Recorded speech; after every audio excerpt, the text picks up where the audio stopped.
Dios bendiga a la ciencia. Pregunta, muchachos, ¿cuál científico de la ficción les gusta? El Doc Brown. Sí, Rick Sánchez. Se me lo pela un poquito, ya está volviendo Goku. Yo ya dejé de ver El profesor, ¿cómo es que se llama? El de las chicas superpoderosas. Ah, ya sí, Girafales. El profesor Utonio me parece chévere. No, Girafales no me parece tan chévere. No. ¿Qué les parece chévere de ellos? Senku es el mejor científico de toda la ficción. Me da pereza ver Doctor Stone. Está bueno. No sé, algo tiene que no conecta. Pero sí sé que el chino hace ciencia, es como... Y Dexter. Dexter me gusta bastante. Uf, sí, Dexter. Es un pero creo que me gusta harto Walter White. Uf, también. Uf, parce, ese es un científico También. de ficción brutal, güey. ¿Cómo se llama este? Walter ¿El de los Blanco. Cuatro Fantásticos? Ah, yo iba a decir ese. Richard Richards. Richards. Eso, Reed Richards. También, ese me gusta. Ok. ¿Pero qué les Ricky gusta de Ricardo. ellos? ¿Qué es lo que les gusta de esos científicos? No sé, pero me gusta. No sé. La merca que prepara. Creo que Los tostados que están. sí, es que son mentes como muy rotas, tal vez. Es Sí. como esa lucha que tienen además como de poder encajar en la sociedad. Creo que ninguno encaja del todo bien. Todos tienen su carajadita. Y es que la cosa es que es muy difícil que encajen porque justamente el genio de ellos es tan grande que rompe la sociedad y el mundo en el que viven. Por eso Senku de Doctor Stone funciona, porque tuvo que reiniciar el mundo para que el man realmente pudiera brillar al punto que tenía que brillar. Así. Sí, porque si tú te fijas, Doc Brown casi jode todo con una paradoja, Ujú. justamente. Walter White pues casi jode... Jodió todo. muchas cosas. Sí, Jodió muchas cosas, sí, jodió muchas cosas. Hasta una maldita pizza, o sea. ¿Quién daña una pizza? Pero- Dejó morir a la novia de... Hace poco pedimos una pizza en la oficina, Hablando de pizzas. hablando de pizzas. Y doctores locos. Y se pidió a el del muñequito que parece la Pantera Rosa. Little Caesars. Esa. Ujú. Ay, sí. Y yo no sé el repartidor qué carajos tenía en la cabeza y Hambre. le entregó la bolsa, una bolsa con la caja de pizza ahí metida, acostada, Vertical. vertical. Claro, cuando Ya abrí- soy imbécil. pues yo no la recibí, la recibió el practicante. Cuando la llevó a la oficina y la abrió, Claro, era una alfombra, esta güey. mierda. Una enrollada. Qué ¿Y mierda. comieron pizza de piso? o Ah, qué? sí, era más el hambre que cualquier cosa. No sé. Qué fuerte. Hay comidas que están tan desordenadas. Yo siento que los perros calientes están mal, güey. ¿Cómo? Los perros calientes no están bien, güey, porque pones la salchicha y le pones una pirámide de cosas encima que se caen con solo tocarlo, güey. Al Va a perro secar. colombiano. No, en todo lado hay perros así. No, El ese orden es debería ser colombiano. que tú abres el pan, le pones los fucking ingredientes, los toppings y al final la salchicha. Eso hago yo. A Y no mis se perros riega no sé. nada. Eso es science, bitch. ¡Gran Cruz! ¡El genio hechicero más malote que hay! Bueno, Mi pues. científico favorito, Harry. vea. Por si te abría el perro. Bueno, pues resulta que a pesar que todas estas mentes son como tan encantadoras y producen cosas tan extrañas, y creo que lo que nos gusta de los genios de la ciencia ficticia también es su personalidad, porque son irreverentes y tienen particularidades que son muy de ellos. Pues Walter pues tiene cáncer. No, tiene una situación re compleja y un dilema moral, el hijo de puta, y va pasando de ser víctima a volverse un villano. Sí. Pues Rick Sánchez pues es Dios y pues bueno, ya se está empezando como a poner un poco aburrida la cosa, con que el man nada le gana y va. Pues Doc Brown, pues claramente el tipo es tan extrovertido que hace las cosas a su forma al punto de joder la historia y después tenerla que reparar. Pero pues resulta que en la realidad hay mentes que son brillantes y de esas mentes son las que vamos a hablar hoy. Mentes científicas que están tan tostadas y tan raras que de hecho Hollywood dijo como... Yo creo que no aguanta que tengas una película. Entonces les voy a contar unos daticos sobre científicos locos que existieron en la vida real. Y les voy a contar por qué son científicos locos, qué los hacía tan extraños. Ahí está interesante porque se puede ver entonces cuáles son sus repercusiones en la cultura del entretenimiento también. Sí. Puede Podría ser. ser. ¿Inspiraciones Mándelo. dices tú o qué? Sí. Puede ser. Mándelo. Pero ¿qué hace un científico loco? ¿Qué lo hace loco? Que- O es redundante decir científico y loco en la misma porque- frase. mira, increíblemente, yo llegué a conocer a un científico una vez. ¿Cuerdo? No, un man que era físico. Y el tipo es como, no, a mí me pagan por hacer investigaciones y pues ya, desde luego me voy a ir a vivir a ¿Y Suiza. está de porque- acuerdo? Sí, está bastante cuerdo. O sea, era como una persona muy centrada, muy seria. Entonces, un científico loco es alguien que hace ciencia, pero que también tiene eso que hablábamos de la personalidad, que lo hace muy distinto. Exótico. Exótico, esa es la palabra, exótico. Entonces, les traigo una breve lista con cosas no tan breves de digerir. Wow. Ok. Entonces, vamos a empezar con uno que es bien mainstream. Nikola Tesla. Ujú. También De los conocido. carros, güey. Sí, ese mismo. También conocido como el genio que le hablaba a una paloma. What?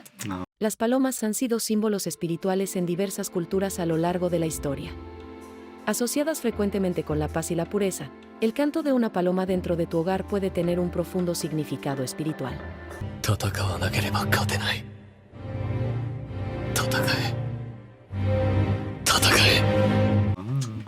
¿Ok? Tesla nació en 1856 en Serbia, entonces era el imperio austrohúngaro. Según las fuentes que yo consulté, que es Public Broadcasting Service, Institute of Electrical and Electronics Engineer y Tesla Universe, hay una leyenda familiar que dice que cuando él nació fue durante una tormenta eléctrica. Oh, Suena wow. muy- Chan, chan, Sí. chan. Suena muy cinematográfico. X-Men. Y aún más cinematográfico es que la partera vio la tormenta eléctrica y dijo, este niño va a Dijo ser... Pikachu, Va- yo te va a libro. crear sale el la chino. bombilla. Este niño. Te llamaremos Tesla. La partera vio la tormenta eléctrica y dijo, es que suena, o sea, es una ley, por eso digo, claro que es una leyenda familiar y digo mis fuentes porque suena muy ridículo para ser verdad. La partera dijo, este niño será un hijo de la oscuridad. Y su mamá le respondió, no, será un hijo de la luz.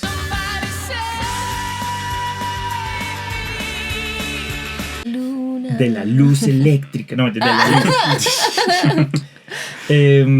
Claramente, pues no sé qué putas en qué andaban fumando porque eran tan shakespearianos y tan dramáticos, pero bueno, eso dicen las fuentes.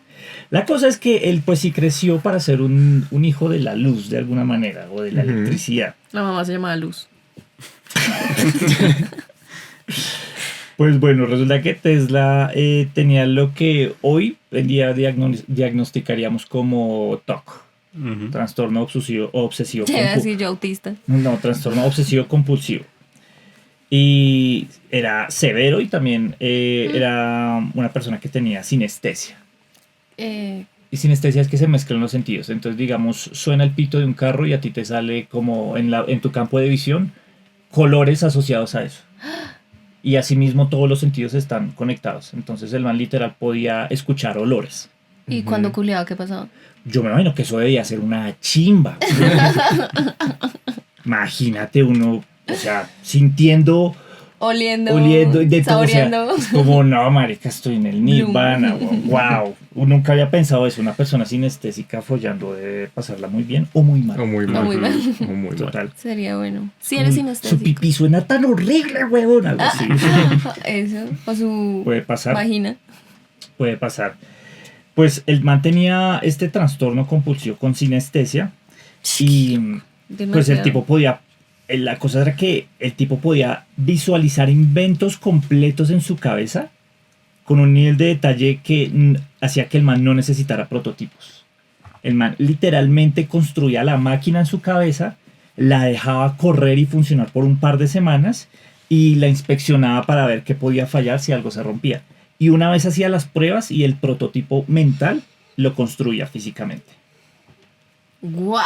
O sea, le hacía Wow. prueba error todo en su cabeza y como. Sí, O sea, era como. Como literal. este man que mira muchas posibilidades en su mente.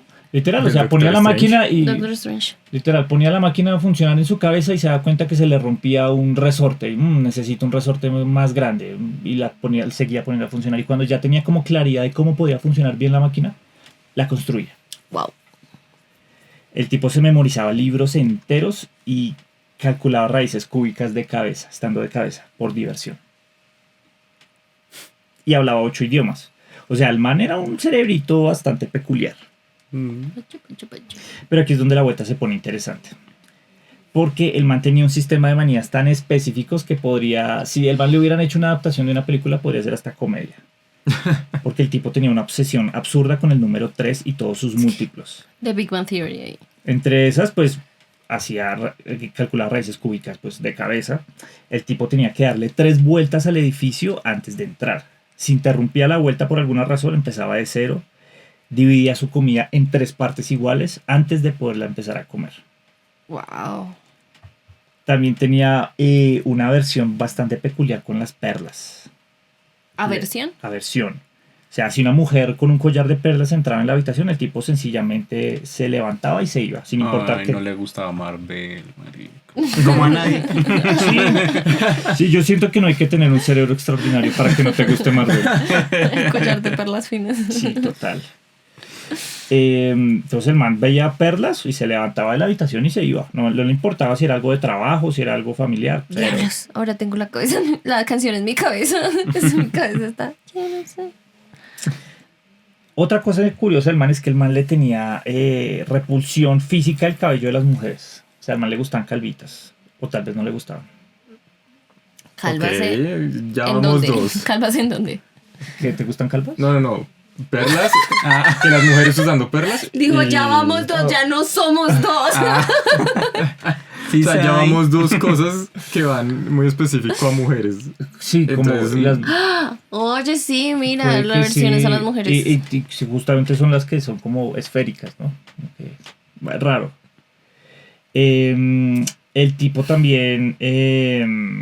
décadas antes de que se pusiera de moda, el tipo usaba guantes y desinfectaba todo y exigía 18 servilletas de telas en cada comida, dobladas de una manera específica en los restaurantes donde el Es man como frecuentaba. Mejor Imposible, ¿sí lo han visto?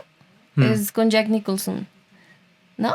Se las recomiendo. El man tiene TOC y es así. Él no puede coger nada, todo. Bueno, pues tal vez está inspirado en el tipo. Entonces, probablemente por eso el man tiene sus frecuentaba unos tocs. restaurantes muy específicos porque ya sabían que le Eso. tenían que dar sus 18 servilletas Igualito. dobladas en 3 partes y bueno, Qué toda esa mierda. loco. Uf.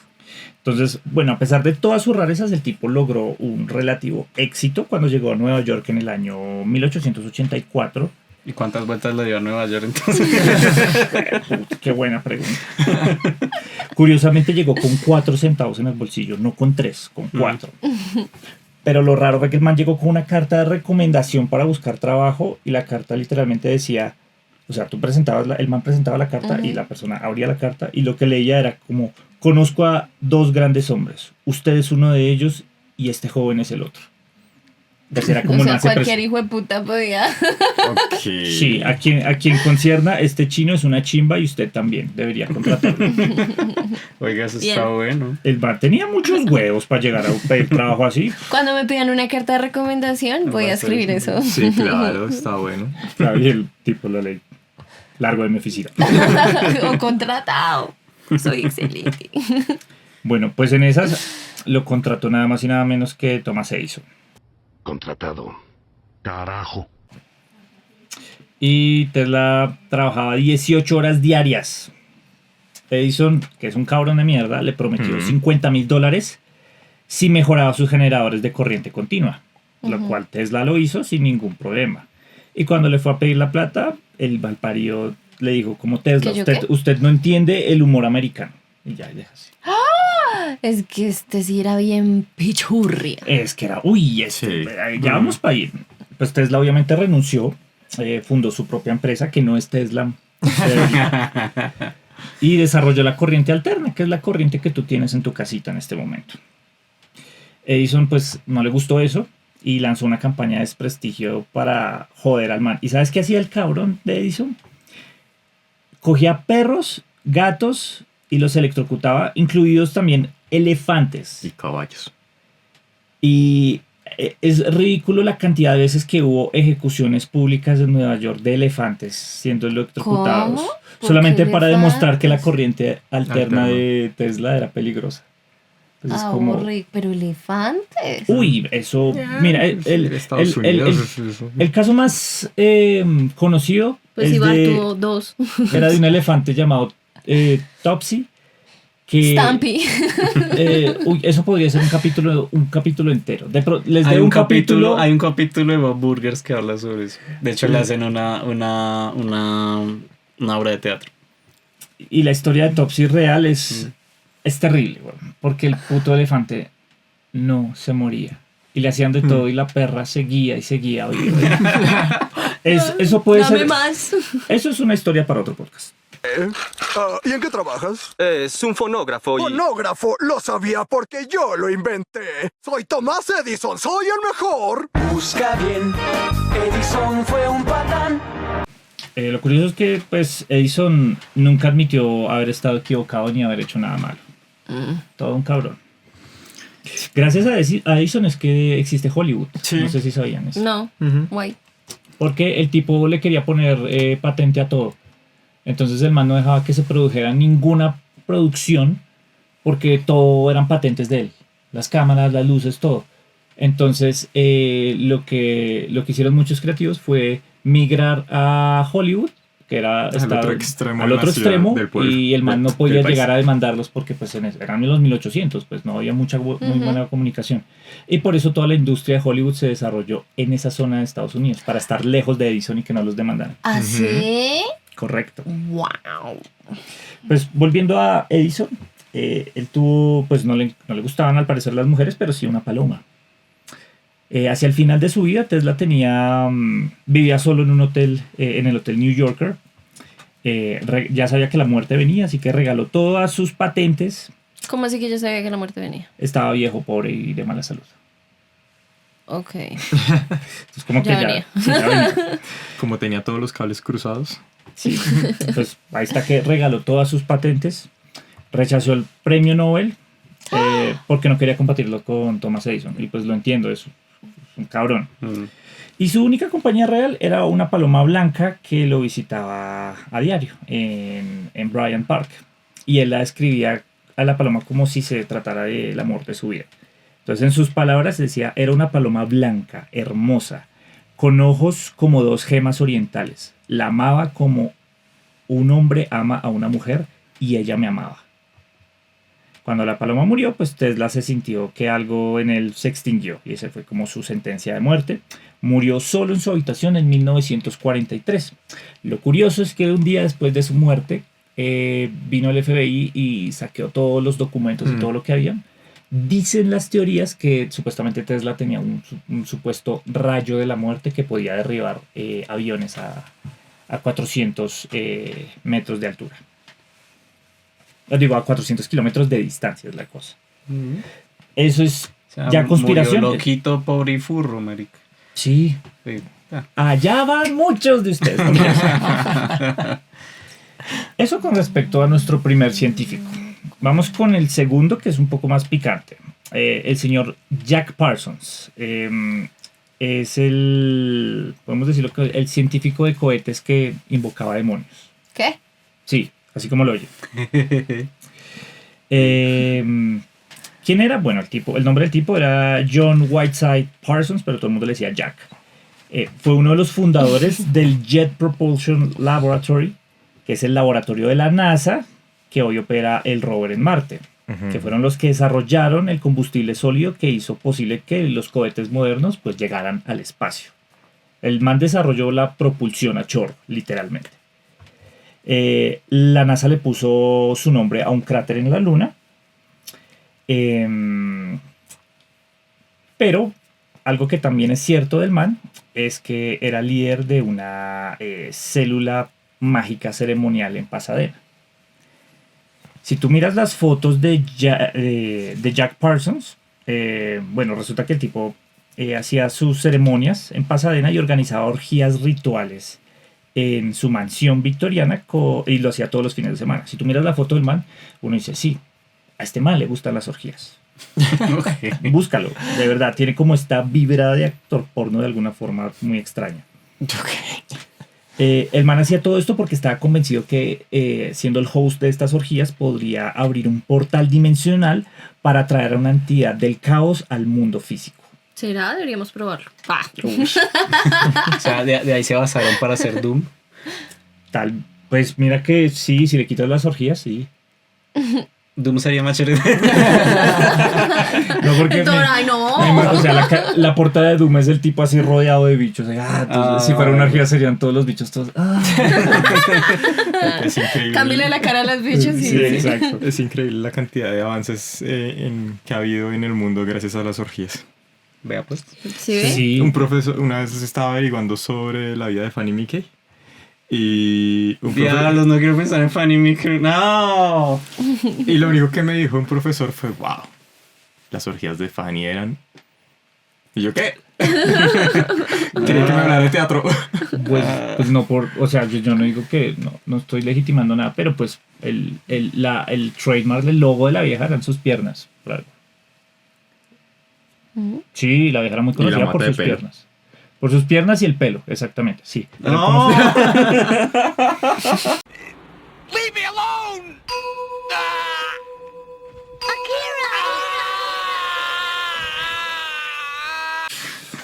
Pues bueno, la casa de Parsons era legendaria en el mundillo alternativo de California en los años 40. Era una mansión victoriana en donde convivían científicos, artistas, anarquistas, ocultistas con y razón. personas que simplemente no tenían dónde ir. En la entrada había un Y letrero vagos. muy pintoresco que decía bienvenidos, malditos, olvidados y perdidos. Wow. Y ahí yo en la entrada como... los vecinos se quejaban constantemente. Increíblemente no por las orgías, Porque no sino los invitaban. por los experimentos de cohetes que el man hacía en el jardín, weón. O sea, Era Le bajó home la office. gravedad. Sí, era literal, hacía cohetes a escala y era famoso en el vecindario por sus experimentos de cohetes en el jardín, pero no por las orgías demoníacas. Muy Pero, profesional. pero Parsons tenía conexiones. Demoníacas. Era seguidor de Aleister Crowley, Ujú. que es el ocultista británico que se autodenominaba la Gran Bestia 666. Ay. Ese man era Malote. mucho humo. Era mucho humo, Pues- mucha gente dice que era pues estafa el tipo, Sí. Nomás Eh, ese nombre. pero pues un periódico de Inglaterra lo llamó como el hombre más perverso del mundo. El malote. Y pues Parsons lideraba la filial americana de su organización, la Ordo Templi Orientis. Pero pues Madre, con todo ese qué culeo debería llamarse la Orto Templi Orientis. Destempli. Crowley, que era básicamente un estafador y con muy buena prensa en el mundo esotérico, recibía cartas entusiastas de Parsons donde le describía los rituales y sus respuestas consistían en un estilo como de este hombre es absoluto, o sea, Crowley decía sobre Parsons como este hombre es absolutamente irresponsable, no quiero tener nada que ver con él. El gurú del satanismo moderno pensaba que Parsons sencillamente era un dolor de culo y era demasiado intenso. Lanzaba muchos cohetes. Sandor Lavey decía que ese man era muy intenso. Sí. Sandor Lavey, el man más intenso. Decía que un man científico de la NASA era intenso. Para que veamos el nivel. Y tenía más conexiones. En 1945, Parsons aceptó en su casa a un joven veterano de guerra que había conocido en un círculo ocultista, llamado el Ron Hubbard, el mismo que después fundaría la cienciología. Oh. Howard. Sí. Había entendido Hoover. Yo también. Yo el del FBI. Hubbard se volvió el asistente de rituales Ahora sí. de Parsons. Juntos realizaron una serie de ceremonias llamadas Babylon Working, que si me preguntan suena como un festival de ganja el hijo de puta. Sí. Era un ritual de varias semanas diseñado para concebir de manera espiritual y física a Moonchild, un ser mágico. Los rituales incluían música grabada, incienso, invocaciones, orgías y cosas que probablemente pues no deberíamos, si queremos que no nos funen, pues no deberíamos mencionar acá, pero entre otras. Lo chistoso es que después de todo este ritual y de toda esta vuelta, Howard, que era el asistente de Parsons, se fue de viaje con la novia de Parsons y con un dinero una luca y que Parsons le prestó para hacer una inversión de negocios que claramente fue bien invertida porque pues fundó la fucking cienciología. Wow. Lo chistoso es que como cuando vio que ya se le bajaron a la novia y la plata, Parsons intentó recuperarlos, la plata y la novia con un ritual, pero pues evidentemente fracasó porque Howard y la novia de Parsons terminaron casados. Y Parsons pues es como un poco wea porque en su diario escribió sobre Howard como lo llamo el hermano más peligroso que haya conocido. Le sigue siendo hermano. Sí, le sigue diciendo hermano la wea. La O sea, lo pichurria. Mientras gusanean y toda le gasta las polas. Nada. Total, mientras No, la Howard- gracia, las polas. El business completo ahí. Sí, Howard se fue a fundar una de las religiones más ricas del mundo y Parsons nunca recuperó el dinero. ¡Ay, debo haber parecido un idiota! Su muerte pues llega el 17 de junio de 1952. Parsons estaba trabajando en su garaje preparando materiales para una producción de efectos especiales en Hollywood. Hubo una explosión y pues Parsons sobrevivió, pero pues con la mitad del cuerpo hecho cenizas. Se murió a los 37 años, se murió bastante joven. Wow. Un bebé. Las teorías dicen que el accidente de los fuegos artificiales fue un suicidio, otros dicen que fue un atentado, justamente porque pues, tenía como información sensible de Howard. Dato curioso, después de esto pues su madre se suicidó tan solo unas horas después de enterarse de su muerte. Definitivamente pues Jack Parsons no era un hombre de finales felices. Pero sí los daba. ¡Ay, rico!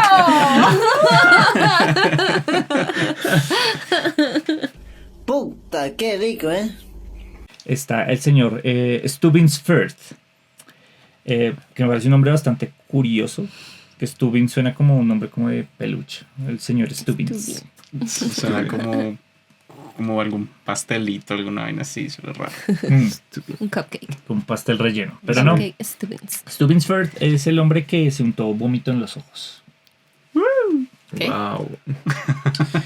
Entonces, contextos. Estamos en el siglo XVIII y la fiebre amarillo corría y arrasaba con ciudades enteras en Estados Unidos.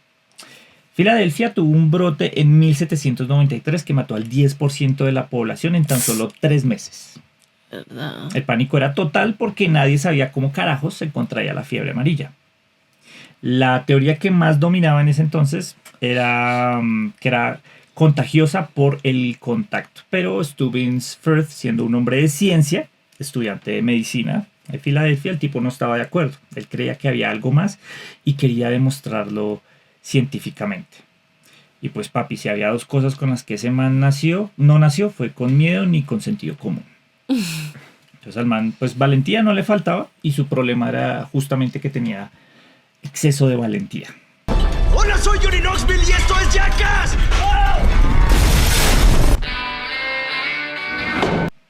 Pero pues lo que sí le faltaba era método. Entonces su plan para demostrar que la fiebre amarilla no era contagiosa fue exponerse personalmente a cada fluido corporal posible de pacientes infectados en un orden asquerosamente creciente de horror. Wow. Entonces, en la fase 1 de sus experimentos tomó vómito fresco de un paciente. Empezó por ahí. Ajá, en fase 1. Ese fue la fase 1. Yo pensé que la habían escupido. Sí. Era un paciente pues con una fase aguda de fiebre amarilla y se lo frotó en heridas que él mismo se había hecho en los brazos. Esperó, pero no pasó nada. Como los tatuajes de la cárcel. Fase 2. Se frotó el vómito en los ojos. Nada, se lo aplicó de hecho con gotas. O vomitar acá. Fase 3. En una cabina sellada, inhaló esos fluidos hasta que lo mareó el olor. No pasó nada. En la fase 5, y para asegurarse, repitió el proceso, no Dato solo con el feliz. vómito, sino con la orina, sangre, saliva y sudor de los pacientes infectados. ¡Qué asco! ¡Qué puerco! ¡Qué puerco! ¡Ah! O sea, creo que el man empezó aquí arriba. y fue pasando. Como, O sea, uy, no, ya me desgarra, güey. Conclusión, la fiebre amarilla pues no es contagiosa por contacto, como lo publicó en su tesis doctoral. Y pues tenía razón. El problema es que Ferd no sabía era que, y que nadie iba a saber hasta los 1900, es que la fiebre amarilla se transmite exclusivamente por el mosquito Mosquito. Sí, un mosquito. Y que el vómito de un paciente en fase avanzada de la enfermedad sencillamente no contiene una carga activa viral. Entonces, Ferd, sin saberlo, estaba usando material que no era infeccioso. Se frotó hasta el culo. Por placer. Sí, suena más como que lo disfrutó. O sea, ¡Ay, mírala cómo llora! ¡Ah, no! Lo está disfrutando. Pues el tipo tuvo un éxito ahí como medio accidental, porque es como si alguien intentara demostrar que el fuego no quema tocando hielo. Es como, sí, claro, lo demostraste, pero pues eso a la vez no demuestra un culo. Pues bueno, Walter, Y una luego persona... aparece gente tomando cloro, era lo que tomaban durante la pandemia. ay, sí, tomando cloro. Pero yo creo que eso ayudó también para descartar. Pendejos. Para el descartar. Darwin Award que le llaman. Sí. Para descartar. Lo que él hizo en todo caso sí descartaba el tema de no dejar a las personas por allá metidas en algún lado si tenían la fiebre amarilla, es ¿no? que me lo imagino, o sea, si me fuera youtuber como, bueno, muchachos, voy a enseñar cómo afeitarnos. Primero le decimos a nuestro amigo que nos vomite encima. Sí, Sí, o sea, como... ese sería él, güey. Sí. Completamente. Pues un man llamado Walter Reed probó en los 1900 pues cómo se contraía la fiebre amarilla, dejando que varios voluntarios los picaran mosquitos infectados. Y ahí se descubrió que ese era el vector real de la transmisión de la enfermedad. Obviamente los voluntarios se murieron. Y Y él dijo, gané. Pero vomitaron mucho. Eso es lo importante. Y el otro. La metodología de Reed pues era más sólida y menos Ligeramente. perturbadora. Pero pues ¿cómo habrá llegado a la conclusión de que fue un mosquito? porque tenían la creencia de que la fiebre amarilla también era por contacto y por zonas que tuvieran mucha vegetación. Entonces el man llegó fue a la conclusión, no, espera, las zonas con mucha vegetación tienen estos mosquitos. Ya. Puede El ser man por dijo, ahí. no, necesito ir a que me vomiten encima en un bosque. Un mosquito que vomite. Sí, literal. Como, marica, quiero curar el cáncer. Meme, huevón. Solo meme, huevón.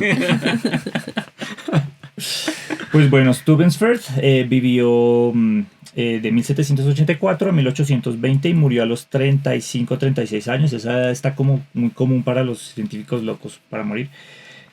Lo cierto es que tuvo una carrera médica después de su tesis que no probó ni mierda. Se murió sin saber nunca por qué puta sobrevivió a sus experimentos. Como que no probó ni mierda. Yo creo que probó mucha Hasta mierda. mierda. Hasta mierda. Sí.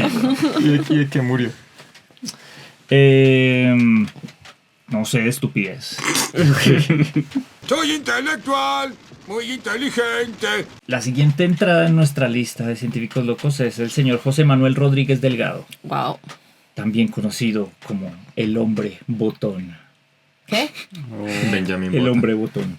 El hombre botón. ¿Por qué? Pues bueno, Delgado nació en Ronda, España, en 1915. Estudió medicina, fisiología y eventualmente llegó a Yale, donde pasó décadas investigando algo que se llamaba estimulación cerebral profunda.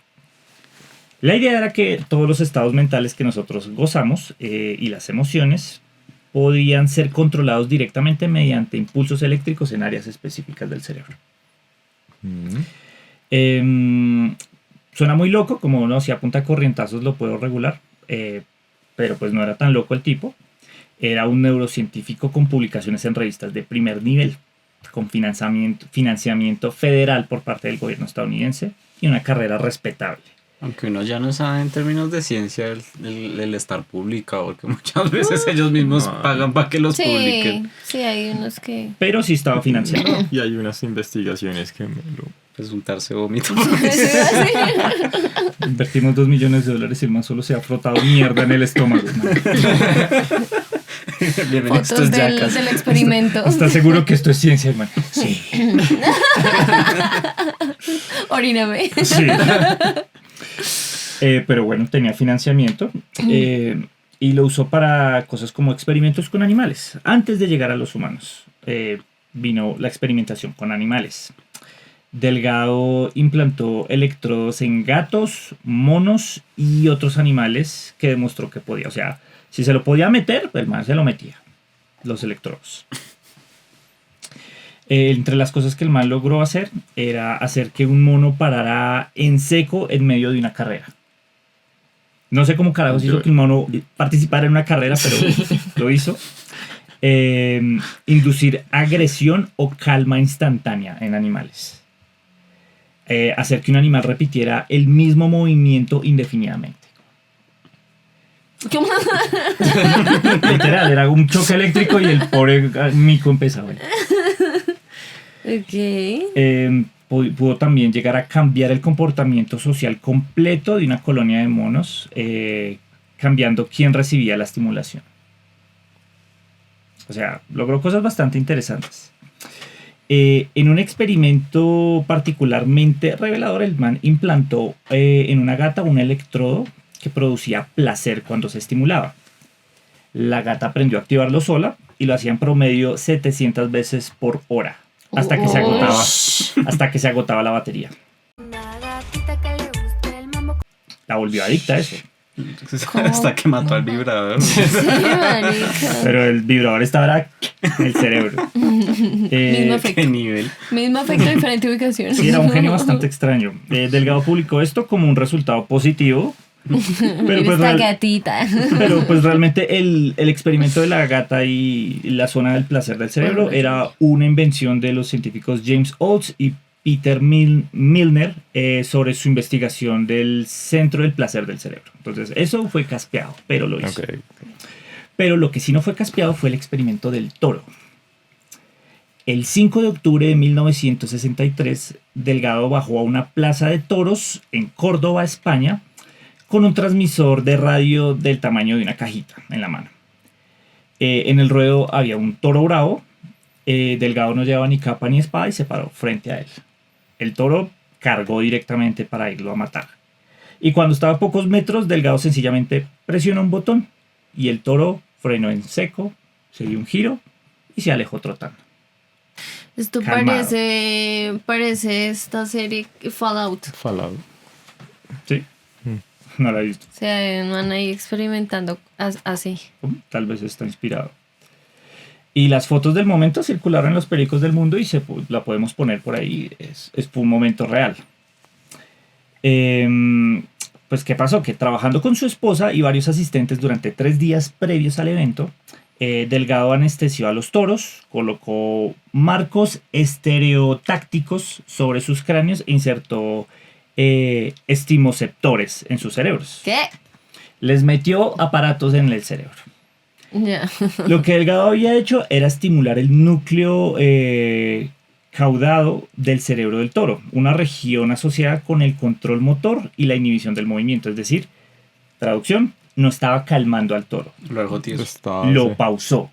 ¡Oh! Y eso son dos cosas completamente Clic. distintas. Exacto.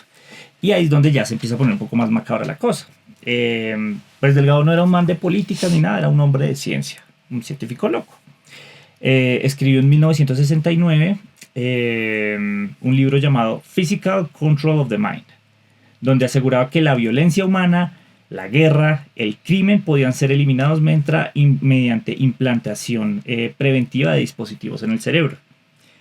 Llamó Pero ponérselos aquí. la vuelta. En su libro el man llamó a esta visión la Psycho-Civilization, una sociedad pacífica por diseño neurológico. Suena muy villano, pero para el man eso era una utopía, era algo lindo. El tipo creía que genuinamente que el libre albedrío era una ilusión útil, pero no una restricción real de comportamiento. Y que si tú podías hacer que el mundo fuera pacífico por medio de una intervención cerebral, el verdadero crimen era no hacerlo. Mm. Ok. Y aquí es donde el gobierno de Estados Unidos dijo, oye, eso está como lindo eso que estás diciendo, weón. Como mosquito. Entonces, el Departamento de Defensa estaba interesado, la CIA también. Curiosamente, le financiaron sus estudios, mientras simultáneamente también se estaba dando el proyecto MK Ultra, que buscaba formas de control mental. Y operaron en paralelo, no relacionados, pero en paralelo. Su muerte fue en 1972. Se equivocó de botón. El Congreso celebró audiencias en respuesta a los esfuerzos por terminar con el financiamiento de sus experimentos cerebrales. Y eso cogió más fuerza justamente cuando se destapó toda la vuelta del MK Ultra. Por la presión, el tipo no fue expulsado de Yale, pero el tipo sí decidió irse y devolverse a España en el 74 para crear su propia escuela de medicina. Entonces no es que el tipo lo hayan echado por presión política ni nada, ni porque hubiera hecho cosas una mierda, sino porque el man se quiso ir. Y dijo, ¿sabes qué? Voy a montar mi propia escuela de medicina con juegos de azar y mujerzuela. Total. Todos lo Sí, a los estudiantes. Los... Siente placer, gata, siente placer.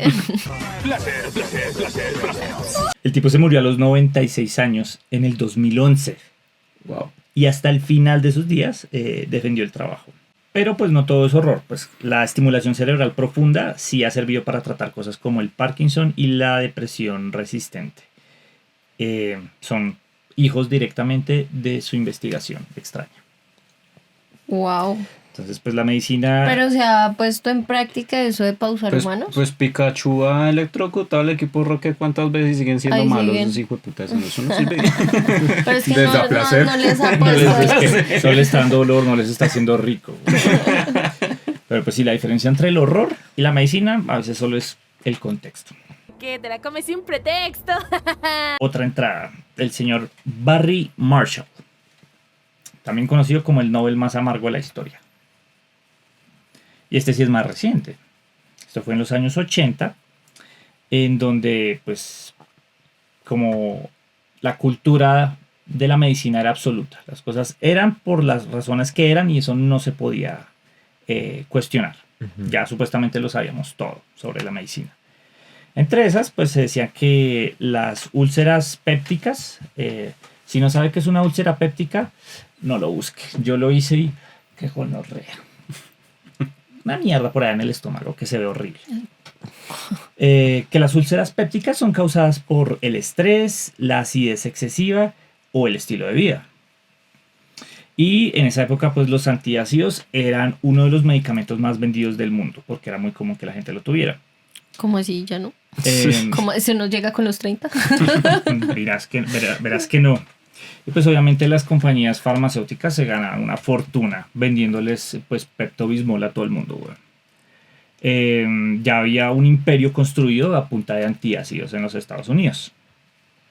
El señor Robin Warren, que era un patólogo australiano, el tipo observó algo extraño en las biopsias del estómago de varios pacientes que tenían estas úlceras. Había bacterias, muchas bacterias. Y en casi todos los pacientes con esta úlcera o con gastritis, pues tenían este mismo cuadro médico, llenos de bacterias. Lo cual era pues técnicamente imposible, porque todos sabían que el estómago era demasiado ácido para que cualquier bacteria pudiera vivir ahí dentro.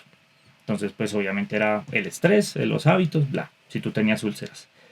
Entonces ahí es donde Warren conoció a el joven Barry Marshall, que en ese momento era un médico residente de 32 años.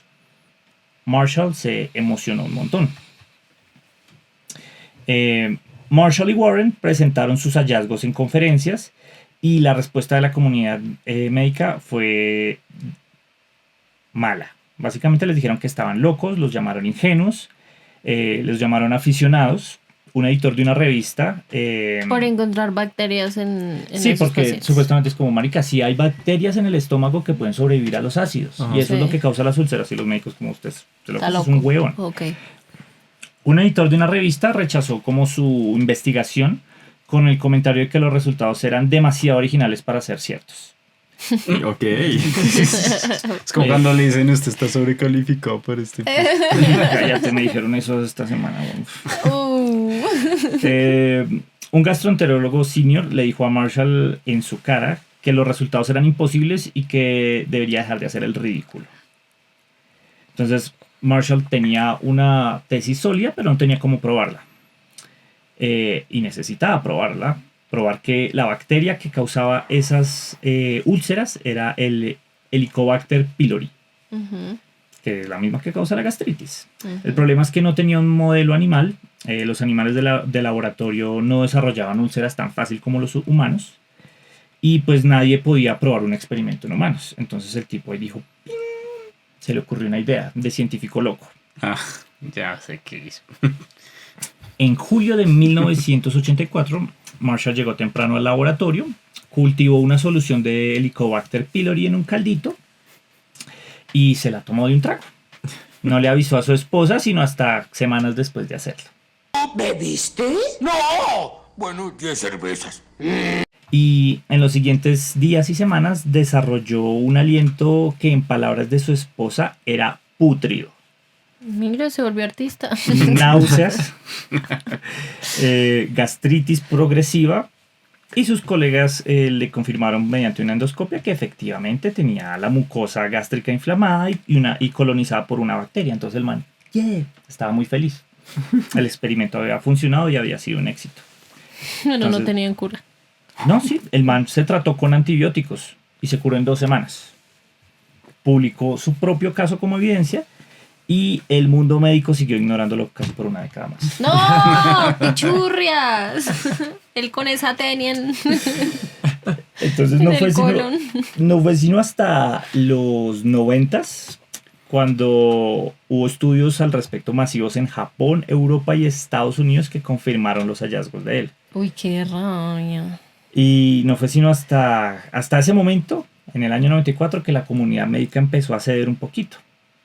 Hasta que lo reconoció el NIH, el National Institute of Health de Estados Unidos, y oficialmente reconocieron que la mayoría de las úlceras pépticas son causadas por el Helicobacter pylori.